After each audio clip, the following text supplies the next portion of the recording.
Hello everyone, welcome back to Pahal classes. I am Rachna, your chemistry teacher. हमने अपने previous lecture में hydrogen की कुछ सिमिलरिटीज़ ग्रुप 17 के साथ में देखी थी कि ग्रुप 17 है वो हाइड्रोजन से कैसे सिमिलरिटी शो करता है। ये हमने प्रीवियस लेक्चर में देखा था। कुछ प्रॉपर्टीज़ थी जो सिमिलरिटी शो करती है ग्रुप 17 के साथ में, वो प्रॉपर्टीज़ हमने हाइड्रोजन से रिलेटेड देखी थी। ओके, आज के वीडियो लेक्चर में हम लोग देखने वाले हैं कि हाइड्रोजन कहाँ कहाँ मिलता है, ठीक है, कौन सी स्टेट में वो प्रेजेंट रहता है, ये सब हम आज के वीडियो लेक्चर में देखने वाले हैं और हाइड्रोजन का फॉर्मेशन किस तरीके से होता है। ओके, सो अपना वीडियो स्टार्ट करते हैं एक नए टॉपिक के साथ और इस टॉपिक का नाम है अक्रेंस। ओके, हाइड्रोजन की अक्रेंस के बारे में हम लोग पढ़ने वाले हैं। तो देखते हैं हाइड्रोजन कहाँ मिलती है। ठीक है, तो देखो occurrence, hydrogen is the most abundant element in the universe. ठीक है, पूरे यूनिवर्स में यदि हम बात करें हाइड्रोजन की तो हाइड्रोजन होता है वो मोस्ट अबंडेंट एलिमेंट होता है। जनरली लाइक हम वाटर की बात करें, ठीक है, वाटर यूनिवर्सल सॉल्वेंट होता है, हमने देखा था। तो वाटर में भी क्या होता है, हाइड्रोजन होता है। ठीक है, वाटर का फॉर्मूला सबको पता है, देखो H2O आता है, तो ये हाइड्रोजन के बिना पॉसिबल नहीं है वाटर भी। ठीक है, तो हाइड्रोजन मोस्ट अबंडेंट एलिमेंट इसीलिए बोला जाता है, वो बहुत से इनऑर्गेनिक एंड ऑर्गेनिक सब्सटेंस होते हैं, उनमें भी क्या होता है, प्रेजेंट होता है। ओके, इसके अलावा सबसे इम्पोर्टेंट चीज, it occurs in free state as well as in combined state. Hydrogen होता है वो फ्री स्टेट में भी होता है, ठीक है, और कंबाइंड स्टेट में भी क्या होता है, प्रेजेंट होता है। समझ आया? तो हाइड्रोजन फ्री स्टेट में भी रहता है और कंबाइंड स्टेट में भी रहता है। अब फ्री स्टेट में कहाँ रहता है, कंबाइंड स्टेट में कैसे रहता है, ये सब हमें देखना है। ओके, सो देखते हैं हाइड्रोजन का फर्स्ट हम देखेंगे फ्री स्टेट। आपको स्क्रीन पे नजर आ रही होगी फ्री स्टेट। ओके, तो यदि हम बात करते हैं फ्री स्टेट की, ठीक है, फ्री स्टेट की यदि बात की जाए तो हाइड्रोजन होती है वो अर्थ क्रस्ट में क्या होती है, जनरली फ्री स्टेट में प्रेजेंट होती है। हमारा जो एटमॉस्फेयर है, अर्थ क्रस्ट है, उसके अंदर यदि हम हाइड्रोजन की बात करते हैं तो हाइड्रोजन कैसे प्रेजेंट होती है, फ्री स्टेट में प्रेजेंट होती है। फ्रीली क्या होती है, प्रेजेंट होती है। कौन, हाइड्रोजन क्या प्रेजेंट होगा, फ्रीली, किसमें, अर्थ क्रस्ट में, अपने एटमॉस्फेयर में। समझ आई? और जनरली यदि हम बात करें तो सबसे ज़्यादा हाइड्रोजन होती है वो कंबाइंड स्टेट में मिलती है। ठीक है, फ्रीली इतनी ज़्यादा एग्जिस्ट नहीं करती है, कुछ कुछ जगह फ्री स्टेट में होती है, बाकी ज़्यादातर जगह यदि हम बात करते हैं हाइड्रोजन की तो वो किस फॉर्म में मिलती है, कंबाइंड स्टेट में मिलती है। ओके, चलो देखते हैं free state. In free state hydrogen is not much abundant on earth. Just मैंने अभी बताया कि हाइड्रोजन होती है वो फ्री स्टेट में इतनी ज़्यादा नहीं मिलती है। देखो, it is not found in traces in, it is found in traces in the earth's crust and atmosphere. It is suggested that the source of the sun's energy is the fusion of hydrogen to helium. ठीक है, important line है, पता होनी चाहिए आप लोगों को। Helium और हाइड्रोजन का फ्यूजन होता है, तो ये जो रिएक्शन होती है वो क्या होती है, सन की जो एनर्जी होती है उसका सोर्स होती है। ओके, हाइड्रोजन और हीलियम के फ्यूजन से एक रिएक्शन बनती है। ठीक है, वो रिएक्शन आप लोगों के लिए इंपॉर्टेंट नहीं है, अभी सिर्फ आप लोगों को इतना पता होना चाहिए कि सन की एनर्जी का सोर्स क्या होता है। ठीक है, तो ये सजेस्ट किया गया था, साइंटिस्ट ने पता किया, डिस्कवरीज की, तो उन्हें पता लगा कि जो हाइड्रोजन और हीलियम के फ्यूजन होते हैं, ठीक है, हाइड्रोजन और हीलियम के फ्यूजन से जो रिएक्शन होती है उस टाइम पे क्या बनती है, एनर्जी रिलीज होती है। उस एनर्जी को क्या माना जाता है, सन एनर्जी का क्या बोला जाता है, उसको सोर्स बोलते हैं। ठीक है, समझ आया? इंपॉर्टेंट चीज फ्री स्टेट में हाइड्रोजन के लिए। चलो अब देखते हैं combined state. In compounds like water, acid, organic materials and minerals, ठीक है, कंबाइंड स्टेट के अंदर हाइड्रोजन होती है। कंबाइंड स्टेट क्या, H2 की फॉर्म में। ओके, ठीक है, तो कंबाइंड स्टेट में हाइड्रोजन और किसी दूसरे एलिमेंट के साथ में क्या होती है, कंबाइंड होती है। H2O वाटर की फॉर्म में, कुछ एसिड्स होते हैं, लाइक मैं बात करूँ सल्फ्यूरिक एसिड, H2SO4, ठीक है, ये कंबाइंड फॉर्म में ही है, हाइड्रोजन फ्री नहीं है। इसके अलावा कुछ ऑर्गेनिक मटेरियल्स एंड मिनरल्स होते हैं, उनके अंदर हाइड्रोजन किस में प्रेजेंट होती है, कंबाइंड फॉर्म के अंदर प्रेजेंट होती है। ओके, समझ आया। तो ज़्यादातर जो हाइड्रोजन का पार्ट होता है वो कंबाइंड फॉर्म में ही मिलता है, कंबाइंड स्टेट में ही मिलती है। वाटर देख लो इतना सारा प्रेजेंट है, तो हाइड्रोजन ऑलमोस्ट वाटर के अंदर प्रेजेंट होती है, तो वो किसका पार्ट होती है, कंबाइंड स्टेट की फॉर्म में होती है। ओके, तो देखो it constituents about 11% by weight of water. यदि हम वाटर की बात करें तो 11% वेट होता है, ठीक है, वाटर का। वो कौन कंस्टिट्यूट करती है, हाइड्रोजन। समझ आया, ठीक है। तो free state and hydrogen free state और कंबाइंड स्टेट में फॉर्म होती है, ठीक है, कंबाइंड स्टेट में प्रेजेंट होती है। फ्री स्टेट में बहुत कम होती है, ज़्यादा नहीं होती है ऑलमोस्ट। उसके अलावा जितनी भी हाइड्रोजन होती है मैक्सिमम वो कौन सी फॉर्म में एग्जिस्ट करती है, कंबाइंड स्टेट में एग्जिस्ट करती है। ओके, चलो अब हम अपना देखते हैं आगे preparation of hydrogen. Okay, hydrogen prepare कैसे किया जाता है। हमने हाइड्रोजन की डिस्कवरी देखी, ठीक है, उसकी अक्रेंस देखी, कहाँ कहाँ मिलती है, कैसी फॉर्म में एग्जिस्ट करती है।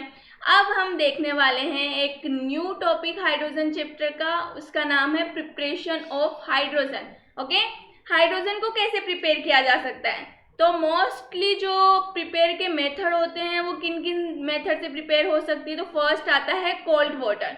ओके, हाइड्रोजन कोल्ड वाटर से प्रिपेयर की जा सकती है, स्टीम से प्रिपेयर की जा सकती है, एल्केलीज से प्रिपेयर की जा सकती है। ओके, मोस्टली 3 मेथड्स होते हैं हाइड्रोजन को प्रिपेयर करने के। कौन कौन से, water, steam and alkalis. Okay, देखो preparation of hydrogen, hydrogen can be prepared from cold water, steam and alkalis. ठीक है, कोल्ड वाटर से प्रिपेयर हो गई, स्टीम से एंड एल्केलीज से। फर्स्ट हम लोग देखने वाले हैं फ्रॉम वाटर। कोल्ड वाटर यहाँ पे लिखे हुए हैं, मतलब वाटर से होती है, कोल्ड से भी कर सकते हैं और हॉट से भी कर सकते हैं। वो कैसे होती है हम देखेंगे प्रिपरेशन मेथड में। फर्स्ट हम देखने वाले हैं फ्रॉम वाटर। ठीक है, देखो वाटर में फर्स्ट हम देखेंगे by cold water, cold water से कैसे होती है। ठीक है, तो कुछ रिएक्टिव मेटल्स होती है like potassium, sodium and calcium. ये जो रिएक्टिव मेटल्स होती है रूम टेम्परेचर पे, अपना जो रूम टेम्परेचर होता है उस पर यदि हम उनकी रिएक्शन करवाते हैं किसके साथ में, वाटर के साथ में। हमने क्या बोला है, वाटर से प्रिपेयर करना है, तो फर्स्ट हम प्रिपेयर कर रहे हैं कोल्ड वाटर से। ओके, तो जब रूम टेम्परेचर में हम क्या करते हैं, रिएक्टिव मेटल्स कौन कौन सी होती है, सोडियम, पोटेशियम, कैल्शियम। ओके, ये रिएक्टिव मेटल्स है। इनकी जब हमने किससे रिएक्शन करवाई, वाटर से रिएक्शन करवाई, तो ये डिकम्पोज हो जाती है किसमें, रूम टेम्परेचर पे। तो रूम टेम्परेचर पे ये डिकम्पोज होके क्या बनाती है, उसका करस्पॉन्डिंग हाइड्रोक्साइड बनाती है मेटल का, और H2 गैस क्या होती है, लिबरेट होती है। समझ आई। देखो certain reactive metals such as potassium, sodium and calcium can decompose water at room temperature to form the corresponding metal hydroxide and liberate hydrogen gas. Hydrogen gas निकलती है और क्या होता है, करस्पॉन्डिंग क्या बनता है, मेटल हाइड्रोक्साइड। फॉर एग्जाम्पल हमने सोडियम लिया है तो इसका करस्पॉन्डिंग हाइड्रोक्साइड क्या बनेगा, NaOH। सोडियम हाइड्रोक्साइड होता है, यही होता है। इसी तरह कैल्शियम लेंगे तो उसका क्या बनेगा, CaOH का होल ट्वाइस। समझ आया यहाँ तक। ओके, अब देखते हैं ये जो रिएक्शंस होती है उनको हम एक्सोथर्मिक रिएक्शन बोलते हैं।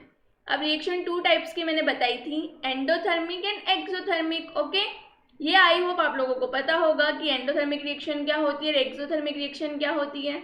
अभी हम बात करते हैं एक्सोथर्मिक रिएक्शन की। ओके, एक्सोथर्मिक रिएक्शन का मतलब है कि जब आपकी रिएक्शन होती है तो हीट रिलीज होती है, लिबरेट होती है। समझ आया। चलो अब देखते हैं हम लोग हमारा first potassium. By cold water से हम क्या देख रहे हैं, हाइड्रोजन की प्रिपरेशन। हमने 3 मेटल्स ली रिएक्टिव, कौन कौन सी, sodium, potassium and calcium. First हम देख रहे हैं पोटेशियम के साथ में रिएक्शन वाटर की, रूम टेम्परेचर पे रिएक्शन करवानी है। ठीक है, ओके, रूम टेम्परेचर पे हमें क्या करनी है, रिएक्शन करवानी है। देखते हैं, देखो विथ पोटेशियम, पोटेशियम की रिएक्शन वाटर के साथ में करवाते हैं तो करस्पॉन्डिंग हाइड्रोक्साइड बनेगा। पोटेशियम का हाइड्रोक्साइड क्या होता है, KOH, और H2 क्या हुई, लिबरेट हुई। ठीक है, अब सबसे इम्पोर्टेंट बात आती है कि ये जो मेथड है वो प्रीफर्ड नहीं है। क्यों नहीं होता है? ये रिएक्शन वॉयलेंट होती है, और ये रिएक्शन वॉयलेंट क्यों होती है, इसका क्या रीज़न है? तो इसका रीज़न ये है कि जब क्या होती है, हम ये रिएक्शन करवाते हैं तो हीट होती है, वो बहुत हाई हीट रिलीज होती है। ओके, इतनी ज़्यादा हीट रिलीज होती है कि हाइड्रोजन गैस के इग्नाइट होने के चांसेस होते हैं, मतलब बर्न होने के चांसेस होते हैं कि वो बर्न भी हो सकती हैं। ठीक है, समझ आया? तो इस वजह से कि इतनी ज़्यादा हीट रिलीज होगी, हाइड्रोजन गैस बर्न हो सकती है। तो हाइड्रोजन गैस को हम अलग से लिबरेट अलग से निकाल ही नहीं पाते हैं, इकट्ठा नहीं कर पाते हैं। ठीक है, तो मेथड क्या था हाइड्रोजन की प्रिपरेशन की, हम वही नहीं कर पा रहे हैं because of extra heat release. ठीक है, तो क्या हो जाता है, इस मेथड को हम वॉयलेंट बोल देते हैं क्योंकि इससे हाइड्रोजन के इग्नाइट होने के भी चांसेस होते हैं। ठीक है, तो इस मेथड को प्रीफर नहीं करते हैं। इस मेथड से हम हाइड्रोजन प्रिपेयर कर सकते हैं, लेकिन प्रिपेयर इतना ज़्यादा प्रीफर नहीं किया जा सकता है। क्यों नहीं किया जा सकता है, रीज़न हमने देखा। ओके, देखो, this method is not preferred because the reaction is violent, the heat liberate is high enough to ignite hydrogen gas। Heat इतनी रिलीज होती है कि वो हाइड्रोजन गैस को बर्न कर सकती है, इग्नाइट कर सकती है, इनफ होती है वो हाइड्रोजन गैस को, तो ये प्रिफरेबल नहीं मानी जाती। ओके, देखो, the collection of hydrogen gas is difficult, और जो हाइड्रोजन गैस का कलेक्शन होता है वो क्या होता है, डिफिकल्ट होता है। ठीक है, देखो, अब नेक्स्ट आता है सोडियम। सोडियम के साथ भी सेम हम रिएक्शन तो अब हम करवा सकते हैं। कैसे करवाएंगे, देखो, सोडियम की रिएक्शन हमने वाटर से करवाई तो उसका हाइड्रोक्साइड बना क्या, NaOH, और H2 गैस बनी। ठीक है, अब देखो, इस मेथड को भी प्रीफर नहीं किया जा सकता है, ये मेथड भी प्रिफरेबल नहीं होता है। क्यों नहीं होता है, हम देखो, the reaction is violent but less than to potassium. ये भी रिएक्शन वायलेंट होती है बट पोटेशियम से कम होती है। जो पोटेशियम वाली है वो ज़्यादा वायलेंट होती है। तो पोटेशियम और सोडियम की यदि हमें बात करें तो हम पोटेशियम के कंपैरिजन में सोडियम को ज़्यादा यूज़ करते हैं, इसलिए हाइड्रोजन प्रिपरेशन के लिए। बिकॉज रीज़न क्या था, हमें पता है रीज़न क्या है कि पोटेशियम वाली जो रिएक्शंस होती है वो ज़्यादा वायलेंट होती हैं। Okay, as compared to sodium. ठीक है, समझ आया? तो जब दो ऑप्शन मिलेगा तो जो कम वायलेंट होगी, जो कम हार्मफुल रिएक्शन होगी, उसी का तो आप यूज़ करोगे। ओके, चलो आगे चलते हैं और देखते हैं। Sodium melts into silvery globules and darts about freely on the surface of water, making collection of hydrogen gas difficult.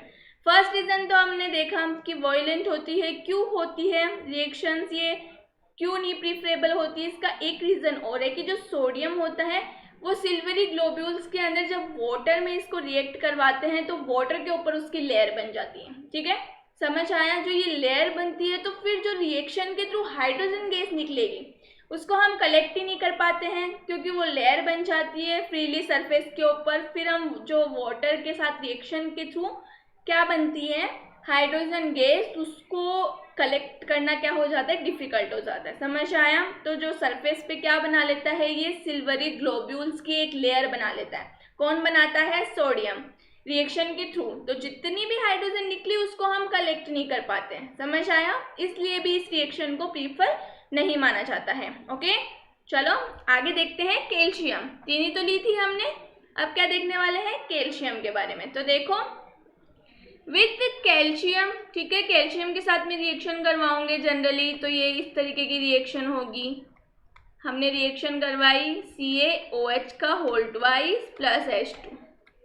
ठीक है, तो यदि इस रिएक्शन की बात करें तो देखो, the reaction is less vigorous as compared to reaction of potassium and sodium. ठीक है, ये जो रिएक्शन होती है पोटेशियम एंड सोडियम के कंपेयर में कम वायलेंट होती है। ठीक है, इसको हम क्या कर सकते हैं, उन दोनों के कंपैरिजन में इसको कैल्शियम के साथ वाटर की रिएक्शन को क्या किया जाता है, हाइड्रोजन प्रिपेयर में ज़्यादा प्रीफर किया जाता है।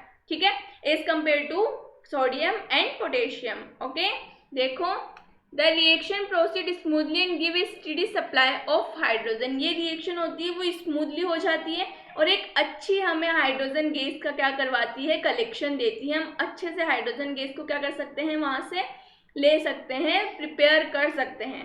तो यदि आपको 3 मेथड दिए जाए, सोडियम, पोटेशियम एंड कैल्शियम, ठीक है, तो आपको ज़्यादा प्रीफरेबल मेथड कौन सा होता है? कैल्शियम होता है। हमने रीज़न भी पढ़ा है कि पोटेशियम, सोडियम इतने ज़्यादा प्रीफरेबल क्यों नहीं होते हैं, ठीक है, और कैल्शियम इनके कंपेयर में क्यों होता है, हमने ये भी देख लिया है। तो हमेशा यदि 3 आपको मेटल्स दी जाए तो आप किस मेटल को पिक करोगे हाइड्रोजन प्रिपेयर करने के लिए? आई होप अब सब आप लोग आंसर जानते हैं। कौन सी प्रिपेयर करें, कौन सी मेटल लेंगे हम लोग?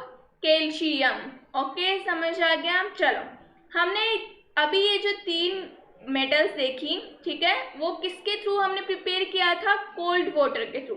अब हम देखने वाले हैं कि हॉट वाटर के थ्रू हम कैसे हाइड्रोजन को क्या कर सकते हैं? प्रिपेयर कर सकते हैं। ओके, चलो, by hot water less active metal like magnesium decompose boiling water to form metal oxide and hydrogen. Okay, हमने पहले तो देखी थी reactive metals, sodium, potassium and calcium. I hope आप सब लोगों को रिएक्टिविटी सीरीज पता होगी। मैंने प्रीवियस चैप्टर्स में आप लोगों को बताई थी कि रिएक्टिविटी सीरीज कौन सी होती है, पहले कौन सी मेटल रिएक्टिव होती है वो आती है, फिर उसके बाद में कम रिएक्टिव मेटल्स आती है। हमने देख रखी है ये सीरीज, ठीक है। तो यहाँ पे क्या है, जो एक्टिव मेटल्स होती है उनकी हमने रिएक्शन करवाई किसके साथ में? वाटर के साथ में। कौन से वाटर के साथ में? कोल्ड वाटर के साथ में। अब उससे थोड़ी सी कम लेस एक्टिव मेटल्स आती है, उनकी हम रिएक्शन करवाते हैं हॉट वाटर के साथ में। तो वो क्या करती है? हाइड्रोजन लिबरेट करती है। समझ आया? चलो देखो, मैग्नीशियम थोड़ी लेस होती है, उसकी रिएक्शन वाटर से करवाई तो हमें क्या मिला? उसका ऑक्साइड एंड हाइड्रोजन गैस की क्या हो जाएगी? लिबरेशन होगा, हाइड्रोजन गैस मिलती है हमें, ठीक है। समझ आया? अब हम देखने वाले हैं bye steam over heated metal, ठीक है। स्टीम के साथ में यदि हम रिएक्शन करवाते हैं तो किस तरीके से बनती है? तो पहले हमने देखा मेथड कोल्ड वाटर का, फिर हॉट वाटर का। अब बाय स्टीम ओवर हीटेड मतलब उसको ज़्यादा हीट करने पर, जो हॉट वाटर था उससे भी ज़्यादा हीट करने पर हम कैसे रिएक्शन से हाइड्रोजन गैस को लिबरेट कर सकते हैं। ओके, देखो, by steam over heated metal lesser active metal such as zinc, aluminium and iron decompose steam to give hydrogen and respectively oxides. अब इसके अंदर स्टीम की यूज़ हो रहा है, मतलब H2O वाटर ही है लेकिन वो स्टीम का यूज़ हो रहा है, ठीक है। तो पहले जिंक देखो, जिंक की रिएक्शन यदि हम स्टीम से करवाते हैं तो हमारे पास में उसका ऑक्साइड मिलता है और H2 क्या होती है? बनती है। समझ आया? इसके बाद में एल्यूमिनियम का भी, वो भी लेसर एक्टिव होती है, ठीक है। देखो, एल्यूमिनियम H2O के साथ में रिएक्शन करवाई, उसका ऑक्साइड बना Al2O3 और क्या लिबरेट हुई? कौन सी गैस बनी? Hydrogen gas. ओके, तो ये सब आप लोगों को पता होना चाहिए कि कौन सी गैस है वाटर के साथ में, नॉर्मल वाटर के साथ में कौन सी मेटल्स रिएक्ट करके हाइड्रोजन गैस देती है, ठीक है। हॉट वाटर के साथ में कौन सी रिएक्ट करती है, और कोल्ड ओवर हीटेड या फिर हम बोल सकते हैं स्टीम के साथ में कौन सी मेटल्स, कौन सी जो अपनी होती है मेटल्स, वो रिएक्ट करके क्या करती है? हाइड्रोजन गैस बनाती है, ठीक है। ये सारी हमें तीनों मेथड के साथ में पता होनी चाहिए, कौन कौन सी मेटल्स होती है, ये इम्पोर्टेंट है, ठीक है। आगे चलते हैं और देखते हैं action of steam on non metals. हमने अभी जस्ट स्टीम का देखा मेटल्स में, 3 मेटल्स हमने देखी, जिंक देखी थी, ठीक है, और कौन सी? एल्यूमिनियम देखा और आयरन देखी, ठीक है। अब हम देखेंगे action of steam on non metals. Steam का नॉन मेटल्स पे क्या एक्शन होता है, किस तरीके से हाइड्रोजन गैस बनती है, क्या होता है, वो सब हम देखने वाले हैं। देखो, action of steam on non metals with carbon. Carbon को हम सब जानते हैं, ठीक है। चलो देखो, when steam is passed over white hot coke, carbon monoxide and hydrogen are produce, ठीक है। क्या होती है कि स्टीम को हम हॉट कोक पे क्या करते हैं? पास्ट करते हैं, तो कार्बन मोनोऑक्साइड और वाटर क्या होती है? प्रोड्यूस होता है, ठीक है। समझ आया? हॉट कार्बन, हॉट कोक, हम कार्बन के साथ में रिएक्शन करवा रहे हैं, हॉट कोक कार्बन का ही एक एमोर्फस होता है, ठीक है। तो इससे कंफ्यूज नहीं होना है, ये कार्बन का ही एक दूसरा पार्ट, दूसरा रूप बोल सकते हैं, ठीक है। तो ये कार्बन ही होता है हॉट कोक। चलो देखो, तो क्या हुआ, जब स्टीम को हमने पास किया किससे, हॉट कोक से, तो क्या बनता है, कार्बन मोनोऑक्साइड और वाटर का फॉर्मेशन होता है। ठीक है, तो देखो, the mixture of carbon monoxide and hydrogen known as water gas. सबसे इंपॉर्टेंट, ये आपको अच्छे से पता होना चाहिए। ठीक है, क्या, the mixture of carbon monoxide and hydrogen known as water gas, very important. ठीक है, वाटर गैस क्या होती है, मिक्सचर होता है कार्बन डाइऑक्साइड, कार्बन मोनोऑक्साइड और हाइड्रोजन का, इसको हम बोलते हैं वाटर गैस।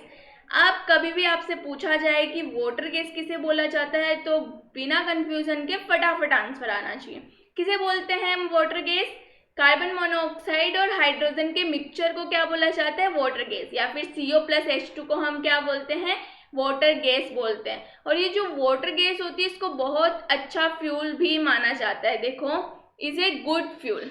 समझ आया, रिएक्शन देखो, ये हॉट कोक है, कार्बन हॉट कोक बोला जाता है जिसे। ठीक है, ये हमारी स्टीम है और हमने रिएक्शन करवाई तो हमारे पास में क्या मिला, CO+H2O। इसको हम कंबाइंड फॉर्म में क्या बोलते हैं, वाटर गैस। ये याद होना ही चाहिए कि वाटर गैस किसे बोला जाता है। समझ आया। एक्शन, यदि हम स्टीम की रिएक्शन किससे करवाते हैं, नॉन मेटल से। ठीक है, नॉन मेटल में हमने क्या ली, कार्बन। ठीक है, तो कार्बन की रिएक्शन जब हम स्टीम से करवा रहे हैं तो क्या मिल रहा है हमें, वाटर गैस मिल रही है, डायरेक्टली बोल सकते हैं। अब वाटर गैस क्या होती है, CO+H2 को हम क्या बोलते हैं, वाटर गैस बोलते हैं। समझ आया यहाँ तक। चलो आगे देखते हैं हम। एक आपके पास में यहाँ पे नजर आ रही होगी टेबल।